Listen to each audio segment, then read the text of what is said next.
روحی نے یہ سوال میری آنکھوں میں دیکھتے ہوئے پوچھا۔ مجھے سمجھ میں نہیں آیا کہ میں کیا جواب دوں، کیونکہ ان کا یہ سوال نہ غصے سے تھا نہ مذاق سے۔ شیرو، آپ کو کیا لگتا ہے؟ کیا میں آپ کی پرواہ نہیں کرتا؟ میں نے سوال کے بدلے میں سوال ہی کر دیا تو وہ خاموشی سے میری آنکھوں میں دیکھنے لگی، جیسے میری نظروں میں جواب تلاش کر رہی ہو۔ ارے تم ابھی تک یہیں کھڑے ہو، ہمیں یہاں لا کر خود پیچھے ہو، آنٹی بلا رہی ہیں تمہیں، زینت نے روم سے باہر آتے ہوئے پوچھا تو ہم دونوں ہی تھوڑا ہڑبڑا گئے۔ شیرو، وہ میں روحی صاحبہ سے بات کر رہا تھا۔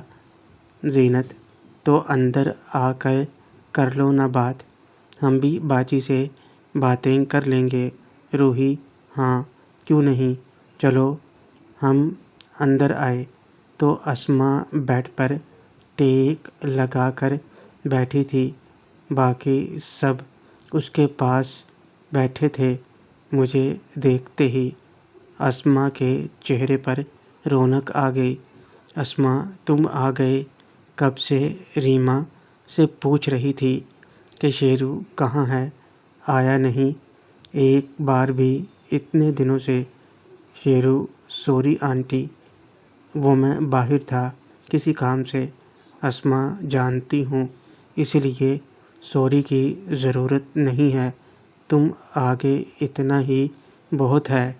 ارے روحی، سب کے لیے کھانے پینے کو کچھ منگواؤ۔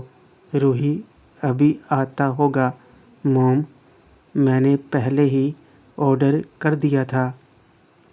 روزینہ، چلو باجی، میں آپ کے ساتھ چلتی ہوں۔ روحی، ارے رہنے دینا، تجھے کیا پڑی ہے، میں کر لوں گی نا سب۔ رحیلہ باجی، آپ اکیلی کیا کریں گی، ہم سب مل کر کرتے ہیں۔ اسماء، تم سب لوگ ہال میں بیٹھو، وہیں بیٹھ کر آرام سے کھانا پینا ہو جائے گا اور باتیں بھی، میں بھی آتی ہوں وہیں۔ شیرو، ذرا میری بات سننا۔ اسماء نے سب کو جانے کا کہا اور مجھے اپنے پاس بلا لیا۔ باقی سب کمرے سے باہر نکل گئے تو اسماء نے مجھے اپنے پاس بیڈ پر بٹھا لیا۔ شیرو جی، کہیے کیا بات ہے، آپ شاید کسی بات سے پریشان ہیں۔ اسماء، تمہیں کیسے پتہ؟ شیرو، آپ کے چہرے سے ہی لگ رہا ہے، بتائیں کیا بات ہے؟ اسماء، ہاں میں تھوڑا سا پریشان ہوں۔ دیکھو، تمہاری بات مان کر میں نے بیماری کا بہانہ تو بنا لیا، مگر ایسا کب تک چلے گا؟ وہ ابھی دوسرے شہر گیا ہے تو میں اب گھر جانے کا سوچ رہی ہوں، لیکن وہ پھر واپس آئے گا تب۔ مجھے اپنے سے زیادہ اپنی بچیوں کی فکر ہے۔ اس کمینے کی آنکھوں میں ہوس دیکھی ہے جب وہ روحی کی طرف دیکھتا ہے۔ میں نہیں چاہتی کہ میری طرح وہ روحی کی زندگی برباد کرے، پلیز کچھ کرو۔ شیرو، کیا وہ سچ میں اتنا گرا ہوا ہے جو اپنی بیٹی جیسی بھتیجی کو ہی ایسی نظر سے دیکھتا ہے؟ اسماء، ہاں، تم نہیں جانتے وہ کتنا گھٹیا ہے۔ میں چاہتی ہوں روحی کی جلد سے جلد شادی ہو جائے۔ میری جان کے ٹوٹو، سکپ مت کرنا، ہم نے یوٹیوب آٹومیشن کا ایک چینل شروع کیا ہے، تو آپ سب سے گزارش ہے، جتنے بھی لوگ میری آواز کو، میرے ناولز کو پسند کرتے ہیں، سب ایک بار ہمارے اس چینل کو وزٹ کریں، جس کا لنک کمنٹ میں پن ہے۔ اس کو سبسکرائب کریں اور ہر بندہ ایک دفعہ پوری ویڈیو لازمی دیکھے، خاص طور پر وہ لوگ جو امریکہ میں ہماری ویڈیو دیکھتے ہیں، ایک بات یاد رکھیے، کمنٹ انگلش میں ہی کرنا ہوگا۔ پھر اس کے بعد ریما کے لیے بھی کوئی نہ کوئی رشتہ ڈھونڈ لوں گی، لیکن روحی میری بات نہیں مان رہی۔ تم ہی اس سے بات کرو۔ شیرو، میں ان سے کیا کہوں؟ میں بھلا کیا کر سکتا ہوں؟ اسما، تم اسے سمجھاؤ کہ وہ شادی کر لے، اور اگر وہ ابھی شادی نہیں کرنا چاہتی تو لندن چلی جائے۔ شیرو، لندن؟ اسما، ہاں لندن۔ اسے ہسپتال والے کورس کرنے کے لیے لندن بھیجنا چاہتے ہیں۔ اگر وہ باہر چلی گئی تو 6 مہینے تو کم سے کم وہ اس جہنم سے دور رہے گی نا۔ یہاں تو مجھے ڈر ہی لگا رہتا ہے، کہیں کسی روز شیطان میری بچی کو کہیں۔ شیرو، خود کو سنبھالیں، ایسا نہیں ہوگا۔ مگر آپ روحی کو باہر ہی کیوں بھیجنا چاہتی ہیں؟ مطلب کہ وہاں دیار غیر میں اکیلی؟ اسما، وہ سمجھدار ہے اور ڈاکٹر ہے، اسے وہاں مشکل نہیں ہوگی، اور وہاں اس کی ایک فرینڈ بھی ہے۔ تم روحی کو پلیز راضی کر لو تو میرا آدھا بھار اتر جائے گا۔ شیرو، ٹھیک ہے، میں بات کرتا ہوں، پر وہ مانے یا نہ یہ نہیں کہہ سکتا۔ اسما، بالکل مانے گی، وہ تمہاری بہت عزت کرتی ہے۔ وہ اکثر تمہاری ہی باتیں کرتی ہے۔ اتنے دنوں میں ہم دونوں ہی تو تھے یہاں دن بھر، تو اکثر تمہاری ہی باتیں ہوتی تھیں۔ وہ تمہیں انکار نہیں کرے گی، مجھے تو وہ انکار کر چکی ہے۔ اب تم ہی میری آخری امید ہو۔ شیرو، اچھا ٹھیک ہے، میں بات کر کے دیکھتا ہوں۔ اس کے بعد اسما اور میں باہر آ گئے۔ ہال میں تو پوری محفل جمی تھی، کھانے پینے کا سامان ٹیبل پر سجا ہوا تھا، پیزا، کولڈ ڈرنکس اور سنیک، سب مزے سے لگے تھے۔ زینت اور مناہل تو ایک دوسرے کی ٹانگیں کھینچنے میں لگی تھیں۔ اسما بھی جا کر ریما اور مہرین کے بیچ میں بیٹھ گئی۔ مہرین کے سر پر انہوں نے پیار سے ہاتھ پھیرا اور باتیں کرنے لگیں۔ میں اپنے لیے بیٹھنے کی جگہ دیکھ رہا تھا۔ اسما پھر سے بولی، اسما، روحی بیٹا، شیرو کے ساتھ جا کر ذرا کیک تو لے کر آؤ، آج سب کا منہ میٹھا کرواتے ہیں۔ نیو ایئر تو کل ہے، پر آج سب یہاں ہیں تو آج ہی خوشیاں منا لیں۔ مناہل، جی آپ نے بالکل ٹھیک کہا آنٹی جی، آج ہی سیلیبریٹ کرتے ہیں۔ اور آپ بھی نا اب ٹھیک ہیں تو گھر واپس چلیے۔ کب تک یہاں اکیلے رہیں گی آپ دونوں؟ روزینہ، کل نہیں، آج ہی گھر لے کر چلوں گی میں دونوں کو۔ آپ کے بنا گھر میں دل نہیں لگتا۔ روزینہ اٹھ کر اسما کے گلے لگ گئی، اور اسما نے بھی اسے پیار سے گلے لگا لیا۔ ادھر روحی مجھے اپنے ساتھ لے کر فلیٹ سے باہر آ گئی۔ روحی، تو کیا کہہ رہی تھی موم تم سے؟ شیرو، آپ لندن کیوں نہیں جا رہی؟ جب آپ کو موقع مل رہا ہے مزید آگے بڑھنے کا، تو کیوں خود کو یہاں روک رہی ہیں؟ روحی، مجھے لگا ہی تھا موم یہی کہیں گی تم سے۔ میں نہیں جانے والی لندن، کیا کروں گی وہاں جا کر؟ میرا بالکل بھی من نہیں ہے۔ شیرو، ذرا سوچئے، آپ وہاں سے نئے طریقے سیکھ کر آئیں گی اور یہاں لوگوں کا اور اچھا علاج کر سکیں گی۔ آپ کا کتنا نام ہوگا، لوگوں کو بیرون ملک جیسی سروس یہاں ملے گی۔ روحی، کیا میری پرسنل لائف میٹر نہیں کرتی؟ کیا میری اپنی خواہشات کی کوئی اہمیت نہیں ہے؟ شیرو، اب ایسا کیوں سوچ رہی ہیں؟ ذرا یہ بھی تو سوچئے کہ کتنے لوگوں کا اس سے بھلا ہوگا۔ آخر آپ نے لوگوں کی خدمت کے لیے ہی تو یہ راستہ چنا تھا نا، تو اب آپ خود کو کیوں روک رہی ہیں؟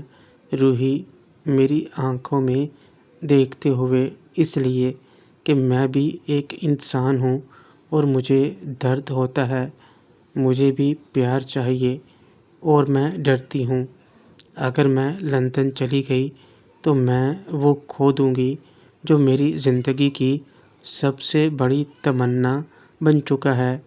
روحی کے الفاظ اس کے دل سے نکل رہے تھے، اور اس کی نظروں میں جو کشش اس وقت تھی وہ مجھے اپنی طرف کھینچ رہی تھی۔ شیرو، کچھ بھی نہیں ہوگا ایسا، آپ ایسے ہی ڈرتی ہیں، اور آپ کون سا ہمیشہ کے لیے جا رہی ہیں؟ کورس کر کے آپ کو واپس ہی تو آنا ہے نا، اتنے ٹائم میں کیا ہو جائے گا؟ روحی، زندگی تو ایک لمحے میں بدل جاتی ہے۔ جیسے اس دن تو مجھے نہ بچاتے تو شاید میں زندہ ہی نہ ہوتی۔ زندگی کا کچھ بھروسہ نہیں ہے، اور ویسے بھی عمر بھر انتظار کر کے اگر کچھ حاصل ہوا ہے تو اسے ایسے ہی تو نہیں جانے دے سکتی نا۔ شیرو، پتہ نہیں آپ کیا کیا سوچ رہی ہیں، ایسا کچھ نہیں ہوتا ہے، اور ویسے بھی جو انسان کے نصیب میں ہوتا ہے وہ اسے کوئی نہیں چھین سکتا۔ روحی، نصیب سے ہی تو ڈر لگتا ہے، وہی تو میرے حق میں نہیں رہا۔ شیرو، توبہ، آپ تو فلاسفر ہیں، مجھے اور کوئی بات نہیں سننی۔ آنٹی چاہتی ہیں کہ آپ لندن جائیں تو آپ کو جانا چاہیے۔ روحی، تم کیا چاہتے ہو؟ شیرو، میں بھی یہی چاہتا ہوں، میں چاہتا ہوں آپ کا نام ہو اور آپ ایک بہت بڑی ڈاکٹر بنیں۔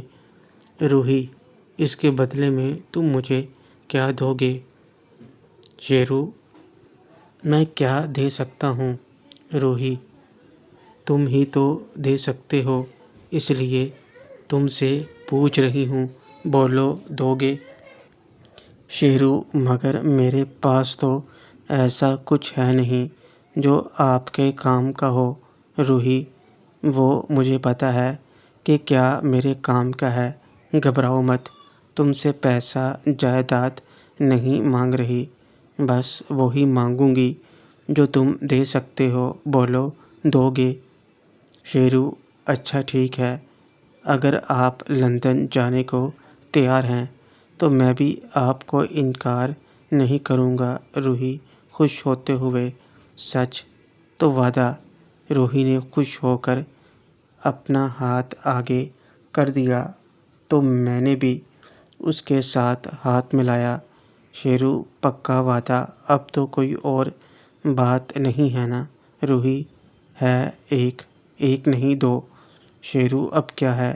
روحی، ایک تو یہ کہ تمہیں مجھے چھوڑنے آؤ گے جب میں لندن جاؤں گی، اور دوسرا یہ کہ مجھ سے فون پر بات کرتے رہنا ہوگا، ورنہ میں واپس آ جاؤں گی وہاں سے۔ شیرو، بس اتنی سی بات؟ یہ تو میں کر سکتا ہوں، میں نے سوچا پتہ نہیں کیا مانگ لینا ہے۔ روحی، یہ صرف میرے باہر جانے کی فیس ہے، سمجھے؟ اور جو میں نے تم سے وعدہ لیا ہے وہ میں آ کر ہی تم سے لوں گی۔ شیرو، اچھا ٹھیک ہے۔ باتیں کرتے کرتے ہم بیکری شاپ پر آ گئے جو پاس میں تھی، اور ہم باتیں کرتے کرتے وہاں آ گئے۔